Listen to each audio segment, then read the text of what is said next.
Bonsoir, on est lundi, je suis assise à mon bureau dans Paris, le 2e arrondissement de Paris, et je voulais partager avec vous un petit moment de ma journée et vous faire connaître des éléments qui, je crois, vont vous intéresser, notamment parce qu'ils concernent des affaires, des scandales, des révélations, enfin toutes sortes de choses qui font que depuis 15 jours, mon visage et mon nom sont un peu partout dans la presse.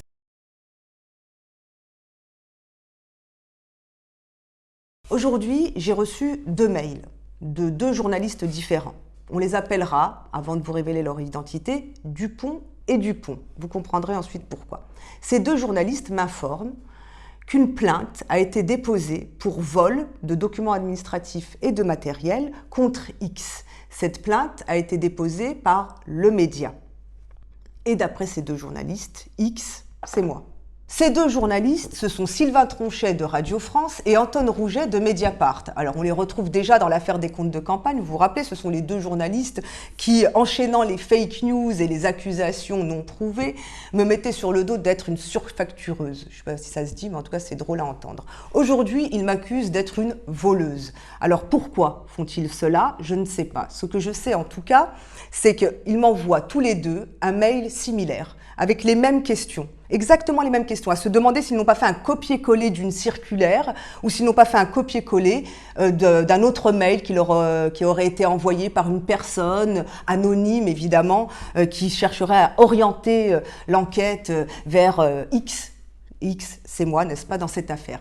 Donc, je voudrais poser quelques questions quand même qui s'imposent, vu les circonstances. Vous avez accès à tous les documents sur les réseaux sociaux parce que j'ai décidé de tout diffuser. Donc d'après les informations que ces 2 journalistes me donnent, la plainte aurait été déposée le 25 octobre. Moi j'ai quitté le média au mois de juillet. Donc ça fait plus de 3 mois que je n'ai pas mis les pieds aux médias. Donc je suis accusée, d'après ces journalistes et compte tenu de leurs questions, d'un vol qui aurait été commis il y a plus de 3 mois. Donc on peut se demander comment la direction actuelle du média s'aperçoit du vol 3 mois après.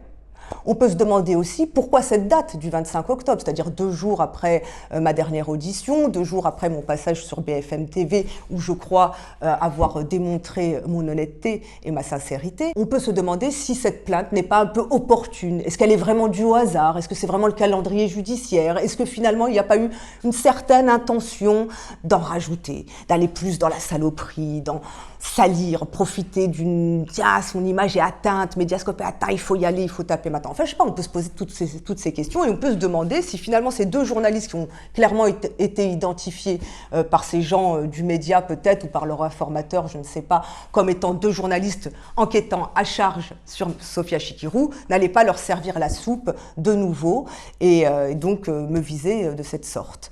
Ce que je peux vous dire aussi, c'est pourquoi ces 2 journalistes? Pourquoi persiste-t-il après des accusations de surfacturation dont on a pu démontrer largement qu'elles étaient infondées, jusqu'à Arrêt sur Image qui en a fait la démonstration dans un article? Pourquoi ces 2 journalistes persistent-ils de la sorte et je ne dirais pas qu'ils me harcèlent, parce que honnêtement, ils ne m'atteignent pas, d'accord? Mais essayent par tous les moyens de rentrer dans ma vie. C'est-à-dire c'est inquisitoire. Ils passent par le mail, par le WhatsApp, par le Telegram, par le SMS. Bientôt, ils viendront en bas de chez moi. Je me demande d'ailleurs s'ils ne l'ont pas déjà fait, s'ils n'ont pas déjà fouillé mes poubelles, puisque je vous rappelle qu'ils invitent et ils incitent à aller me prendre en photo et fouiller mes poubelles. Et moi, je peux me demander, mais pourquoi est-ce qu'ils s'acharnent de la sorte, au point d'aller, en se concertant, ou pas, je ne sais pas, on peut se poser la question, est-ce que ces 2 journalistes se sont concertés, ils se sont mis d'accord? Parce qu'ils m'enjoignent de leur répondre avant demain matin, 6h ou 7h du matin. Les 2. Donc ils ont l'intention de sortir leur nouvelle enquête sur Mediascope à 8h du matin, tous les 2, un à la radio, l'autre sur le papier, et puis on va l'encercler comme ça, enfin, eh oh, on se calme, on redescend sur terre, les messieurs, là. Bref, vous l'avez compris, je vous donne les documents pour que vous fassiez une idée très claire de la situation. Je vous donne les 2 mails qu'ils m'ont envoyés. J'ai la réponse de mon avocat, qui je crois est assez cinglante et assez claire pour tous les 2. J'espère aussi qu'elle est humiliante pour eux, honnêtement, parce que mon avocat n'allait pas se donner la peine d'envoyer 2 mails distincts. Il a eu raison, il a dit bon, ils interrogent en même temps, ils ont monté le coup en même temps, on leur répond en même temps, on n'est pas dupes. Je vous mets à disposition aussi l'assignation que Mediascope a déposée au tribunal du commerce dès le mois de septembre contre le média pour réclamer le paiement de ces factures, puisque pour le moment je suis la seule à avoir fait des démarches judiciaires claires et nettes. Je vous mets à disposition la retranscription aussi d'un message vocal qui date du 24 juillet au matin de la directrice du média, dans lequel elle me dit très clairement « Sophia, pour que tu puisses encaisser le chèque au plus vite ». Tout ça pour vous démontrer qu'ils étaient largement au courant des dettes du média envers Mediascope et qu'ils les mettaient en paiement tout à fait normalement le 24 juillet au matin, par exemple. Ce que je voulais partager avec vous, c'est tout cela, le grotesque de cette situation.